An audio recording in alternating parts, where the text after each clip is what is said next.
જય Hind, welcome to Hitesh Kumar fitness club. આપણી પાસે છે અમનીબેન, જેમને રાજકોટ મહુડી ગ્રાઉન્ડ ખાતે ગ્રાઉન્ડ પાસ કરીને આવ્યા છીએ. તો આજે આપણે જાણીશું રાજકોટ મહુડી ગ્રાઉન્ડની સંપૂર્ણ માહિતી અવનીબેન પાસેથી. અવનીબેન, પહેલાં તો ખૂબ ખૂબ અભિનંદન, તમે ગ્રાઉન્ડ પાસ કરીને આવ્યા છો. તમે ગ્રાઉન્ડ પાસ કર્યું કેટલા સમયમાં પૂર્ણ કર્યું? મારે 9 ને 13 સેકન્ડ થઈ હતી. અચ્છા, પ્રેક્ટિસ દરમિયાન તમારે કેટલો સમય આવતો હતો? પ્રેક્ટિસ પહેલાં તમે જોઈન કર્યું ત્યારે કેટલો સમય?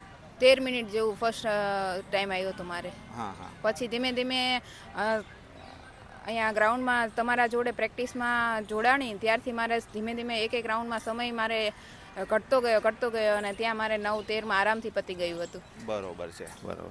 તમે કયા સ્લોટમાં રનિંગ કર્યું હતું? બીજા સ્લોટમાં.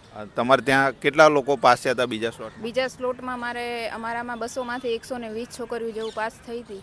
અને પહેલા સ્લોટમાં? પહેલા સ્લોટમાં 100 ઉપર તો હતી જ. 100 ઉપર હતી જ, બરોબર છે.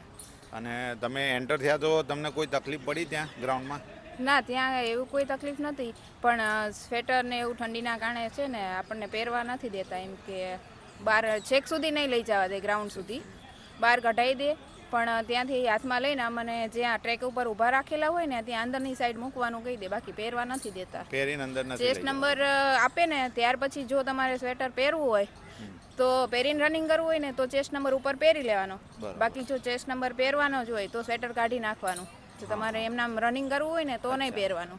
એટલે ચેસ્ટ નંબર તમારો દેખાવો જોઈએ એવું. ચેસ્ટ નંબર પછી તમારે જેકેટ પહેરવાનું નથી. અને કેમેરા હોય ને એટલે ચેસ્ટ નંબર ત્યાં ક્લિયર દેખાવો જોઈએ. ત્યાં છે ને તમારું કેમેરા સામે નામ બોલવાનું. એટલે જેકેટને એવું એવી રીતના અલાઉડ તો નથી જ કરતા, પણ જેને રનિંગ કરવું હોય સ્વેટર પહેરીને એ કરી શકે છે. તમે જ્યારે એન્ટ્રી લીધી અને તમારું રનિંગ સ્ટાર્ટ થયું એ સમય કેટલો સમય હતો? તમારે વેઇટિંગ કરવું પડ્યું રનિંગ માટે? કેટલો સમય ગયો એમાં લગભગ 15 મિનિટ જેવું તો થયું હતું. પછી તો તરત તમને ટ્રેક ઉપર ઊભા રાખી દીધા હતા અને ત્યાં લગભગ 10 મિનિટ જેવા ઊભા રાખ્યા ને ત્યાં નોર્મલી વોર્મઅપ ને એવું કરાવતા. અમને બધો સ્ટાફ હતા ને એ લોકો કરાવતા હતા. એટલે વધારે સમય નથી બગડ્યો. એન્ટ્રી લીધા પછી બધી પ્રોસેસ ફટાફટ ચાલે છે, એટલો બધો સમય બગડતો નથી. ત્યાં ગ્રાઉન્ડ કેવું હતું? ગ્રાઉન્ડના અધિકારીઓ કેવા હતા? ગ્રાઉન્ડ ઉપર સપોર્ટ કેવો હતો? ગ્રાઉન્ડ બહુ જ મસ્ત છે અને ત્યાં સ્ટાફ પણ ખૂબ જ સપોર્ટ કરે છે અને બધાને એવી રીતના મોટિવેટ કરે છે કે તમને ના દોડવું હોય ને તો પણ દોડીને તમને ગ્રાઉન્ડ પૂરું કરવાનું મન થાય જ, કે ના ચલો આ છેલ્લી દોડ છે ને તો કરી જ લઈ એમ. એટલો બધો ફૂલ સપોર્ટ છે સ્ટાફનો પણ. ત્યાં ગ્રાઉન્ડમાં સોંગ વાગતા હતા? ના, સોંગ મારા વખતે તો નહોતા વાગ્યા. પહેલા રાઉન્ડમાં કદાચ વાગ્યા હોય તો બહુ ખબર નથી, પરંતુ સ્ટાર્ટિંગમાં વાગતા હશે જ્યારે નોર્મલી ગ્રાઉન્ડ ચાલુ થયું ને આપણે 21 તારીખથી. કારણ કે ત્યારે શું બધું નવું હોય ને, એટલે હવે બધાનું રૂટીન થઈ ગયું, એટલે હવે નથી વાગતા. બરોબર છે. અને ત્યાં ગ્રાઉન્ડ ઉપર કેટલી વોચ હતી? ત્યાં મોટી એક વોચ રાખેલી હોય છે ડિજિટલ, કે જે આપણે એક રાઉન્ડ મારીને આવીને ત્યારે આપણને ખબર પડે કે આપણો ટાઈમિંગ ક્યારથી ચાલુ થયો ને ક્યારથી પૂરો થાય એમ. એટલે નોર્મલી આપણને અંદાજ આવે એમ. બરોબર છે. તમારું જ્યારે રનિંગ હતું વેધર કેવું હતું? વેધર મારું જ્યારે રનિંગ હતું ને ત્યારે નોર્મલ હતું, બહુ ઠંડી નહીં ને બહુ ગરમી નહીં. એટલે મારા માટે તો એ વેધર મને બહુ જ સારું રહ્યું છે એમ.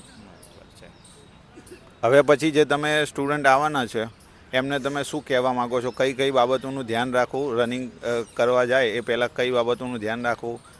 એમને કઈ રીતે મોટિવેટ કરશો? હવે પછી જેને ગર્લ્સને, ખાસ કરીને મારા ગર્લ્સને એ જ કહેવું છે કે હવે પછી જેને ગ્રાઉન્ડ છે કારણ કે એમાં કેવું થાય છે કે 200 છોકરીઓના લોટમાં તમને દોડાવે છે. એટલે જેટલું બને ને એટલું તમે ગ્રાઉન્ડમાં જેટલું રેલિંગ બાંધેલી હોય ને ત્યાં નજીકથી દોડવું. અને છોકરીઓ હાલવાવાળી ઘણી હોય છે, તો ચાલવાવાળી છોકરીને ઓવરટેક કરવા માટે તમારે છે ને થોડીક સ્પીડ રાખી જ દેવાની. કારણ કે ઓવરટેક કરવામાં તમારે 3 થી 4 સેકન્ડનો ટાઈમ લાગે જ છે સાહેબ. અને છેલ્લા ત્રીજા રાઉન્ડમાં તમને એવું લાગે કે ભાઈ નથી થાય એવું, પણ છેલ્લે ખબર જ છે કે આ રનિંગ કર્યા પછી આપણે ક્યારેય કરવાનું જ નથી, એટલે દોડી જ જવાનું, આંખો બંધ કરીને દોડી જવાનું. અને અહીંયા જેને પ્રેક્ટિસમાં જેને 9-9.5 મિનિટ ઉપર ટાઈમિંગ આવે છે એને કોઈ ચિંતા કરવાની જરૂર નથી. છેલ્લે 10 મિનિટ સુધી થાય ને ત્યાં સુધી કોઈ વાંધો નથી, કારણ કે ત્યાં એમને 9.5ની અંદર તો આરામથી થઈ જશે. અવનીબેન, તમે HFCમાં જે ટ્રેનિંગ લીધી એનો તમે અનુભવ કેવો રહ્યો એ જણાવશો? HFCમાં અહીંયા મેં એડમિશન લીધું ત્યારથી મને એવું લાગ્યું કે ના, ગ્રાઉન્ડમાં ગઈને ત્યારે એવું લાગ્યું હતું કે મારા પગ છે ને આ HFCના લીધે જ મારા અહીંયા પગ ચાલે છે, કારણ કે હું અંદરથી તો હારી ગયેલી હતી, પણ મારા પગની જે પ્રેક્ટિસ હતી ને એના લીધે મારું ગ્રાઉન્ડ આજ પતી ગયું છે. બરાબર છે. અવનીબેન, તમને ખૂબ ખૂબ અભિનંદન. તમે ગ્રાઉન્ડ ક્લિયર કર્યું છે અને હવે તમે ખાખી વર્દી પહેરી 2 સ્ટાર લઈને ફરીથી અહીં આવો એવી શુભેચ્છાઓ, અને તમે ખૂબ ખૂબ પ્રગતિ કરો. અને હિતેશ સર, આપનો પણ ખૂબ ખૂબ આભાર માનું છું, કારણ કે હું અહીં આવી ત્યારે હું આના પહેલાં મારા જ્યારે રનિંગ હતું ને ત્યારે મને પ્રોપર ગાઈડન્સ નહોતું મળ્યું, પણ જ્યારથી હું તમારા સાથે જોડાયેલું છું ને ત્યારથી આમ મને એમ થાય કે ના, હું ગ્રાઉન્ડમાં ગઈ તો એમાં આમ હું પોતે હારી ગઈ હતી, પણ મને એવું હતું કે સાહેબને મારા ઉપર વિશ્વાસ છે ને, મારે રનિંગ કરીને દેખાડવું પડશે. ના ના અવનીબેન, તમારી મહેનત બી એટલી હતી. અમે તો ખાલી રસ્તો બતાવીએ છીએ, થોડા મોટિવેટ કરીએ છીએ, પણ મહેનત તો તમારી હોય ત્યારે જ આ બધું શક્ય બને છે. તો ખૂબ ખૂબ અભિનંદન અવનીબેન. આટલો સાથ ને સહકાર આપવા બદલ સાહેબ તમારો પણ હું ખૂબ ખૂબ આભાર માનું છું. Thank you sir.